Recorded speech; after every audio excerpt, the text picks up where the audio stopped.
Good morning, Abundant Life Church. This is Pastor Chris. Today we're going to continue our study on John chapter 11, verses 1 down through 45.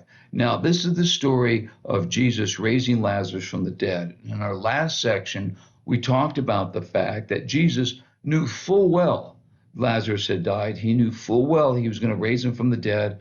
God was going to be glorified. He knows how this story is going to end. And yet we see that he cries. He's sad.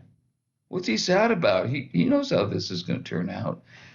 He knows he's going to get his friend back. He knows he can do this.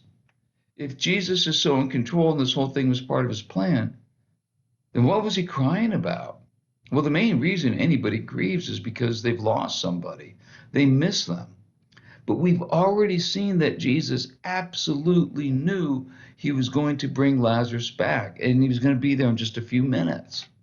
So there's no reason for him to be sad that Lazarus has died. Why not just say to Mary, who was upset that Lazarus had died, why not just say to her, hey, hold on just a second, watch this.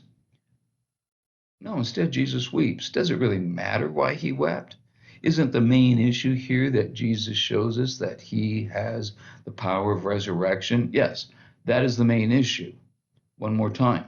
Jesus doesn't just have the power of resurrection, he is the resurrection. If that's true, does it really matter why he's shed a few tears? I remember once when I was in junior college, I had to take a class in botany. I needed a science class. It was the only one that was offered at the hour I could take it. Fine, so I'm studying botany. And I remember having to stay up late one night studying the reproductive life cycle of moss and ferns. Trust me, nobody cares about the reproductive life cycle of moss and ferns. I don't think even moss and ferns care about their reproductive life cycle. But I had to study this stuff. And I remember complaining to my dad about that.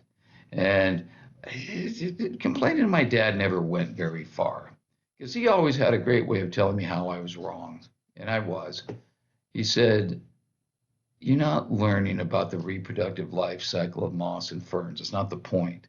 You're learning how to learn. You're learning how to gather and process information. They're teaching you how to learn stuff, and that you do need to know. I always hated it when Dad was right, but he was right. And there's something to learn here about Jesus crying. So yeah, it might seem like, oh, what difference does it make? The story ends well. Who cares why he was crying? But we need to learn something here. Learning what made Jesus weep does matter because it teaches us something valuable. We just need to see exactly what that valuable thing is. So what is that valuable lesson? Well, the key to understanding this is the interaction Jesus has with Lazarus's two sisters, Mary and Martha. Now, we're going to look at both of these interactions, and we're going to look at what Martha said to him. Remember, Martha's the older sister. She's the one that was in the kitchen saying, hey, Jesus, make Mary get in here and help me with stuff. Typical older sister. I have two sisters. I'm in the middle. I've got one older, one younger. They are Mary and Martha. They are just the epitome of Mary and Martha. Lynn's the oldest, Amy's the youngest. They are Mary and Martha. So we're going to start with the older sister first. Now look at verses 21. Actually, let me start verse 17 here. So we're going to look at verses 17 down through 22 of John chapter 11. Let me get my old age glasses on here. Where it is, verse 17. On his arrival, Jesus found that Lazarus had already been in the tomb for 4 days. Now, Bethany was less than 2 miles from Jerusalem, and many Jews had come to Martha and Mary to comfort them in the loss of their brother. When Martha, remember Martha's the older one, heard that Jesus was coming, she went out to meet him, but Mary stayed at home. Lord, Martha said to him, if you had been here, my brother would not have died. But I know that even now God will give you whatever you ask. All right. Now, Jesus shows up. Too late to save their brother. You think she might be a bit annoyed here? Yeah. But in verse 22, hey, I know that God will give you whatever you ask. Even now, what is she asking for? It sounds like she was asking Jesus to raise her brother from the dead, doesn't it? That's exactly what she was asking. We know he's already raised other people. Of course she'd ask for this. So Martha responds to this tragedy by looking for a possible solution here. Now that's important. This is the older sister. And her approach with Jesus is, you can fix this. All right. Now he's going to meet Mary, the younger sister. Look now at verses 28 down to 37. After he had said this, she went back and called her sister Mary, the younger one, aside. The teacher is here and he's asking for you. When Mary heard this, she got up quickly and went to him. Where do we want to meet here? Verse 32.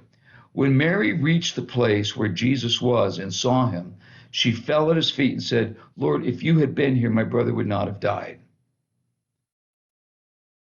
All right. Unlike Mary, I'm sorry, let me keep reading. Verse 33. When Jesus saw her weeping and the Jews who had come along with her also weeping, he was deeply moved and troubled in spirit. Where have you laid him? He asked. Come and see, they replied. Jesus wept. Then the Jews said, see how he loved him. But some of them said, could not he who opened the eyes of the blind man have kept this man from dying? Okay, so now he's meeting with the younger sister, Mary. When he meets with the older sister, hey, I know that you can do this. I know that you can solve this problem. Okay, so the older sister is relating to him on a practical basis. What's the younger sister doing? Falling apart. She's crying, she's sobbing, and what's the result of this? Jesus weeps. Now, what's interesting is with both sisters, the first thing that Martha, the older sister, first thing that she says to Jesus, if you had been here, he wouldn't have died. But when Mary meets him, the younger sister, the more emotional one, less practical, first thing she says is, if you had been here, he would not have died. They said the same thing. Both sisters, both the practical one and the emotional one, say the same thing. But with Martha, the older one, Jesus gives a theological discourse. I am the resurrection and the life. With the emotional one, what does Jesus do? He cries. Do you understand what's going on here? They ask the same question, but Jesus responds differently. Why? There's our big question. Because when we see why he responded the way he did with each of them, we're going to see why he wept. Well, Martha, the older sister, as we've said over and over, she's more practical. What she needs to process this whole trauma is information. So that's what Jesus shares with her. He has a theological discussion with her. What does Martha need? She needs somebody to cry with her. She needs somebody to help her through the emotions she's going through. Do you understand what we have with Jesus? We have somebody who relates to us as we are, not as somebody else is, but as we are. If we approach God on more of an intellectual basis, that's how God approaches us. If we approach God on more of an emotional basis, that's how God approaches us. God deals with us as we are, not as somebody else is or as somebody thinks we should be. I love this story. It's my favorite story. I've told stories in ministry for years now. This, hands down, is my favorite one. You've probably heard it before. You're going to hear it again. Little girl is late getting home from school. When she finally walks in the door, mother says, where were you? I was so worried about you. And she says, well, as I was walking home, one of my friends was sitting on her front steps and she was crying because she lost her doll. So I stopped to help her. And the mom said, oh, you stopped to help her find her doll? Little girl says, no, I stopped to help her cry. Oftentimes, that's the help God gives us. He stops to help us cry. If we're somebody who needs help crying, God's there for us. If we're somebody who needs to wrestle with something theologically, God's there for us. He deals with us as we are. Now, we're going to talk more about this at the next session. Till then, have a great day.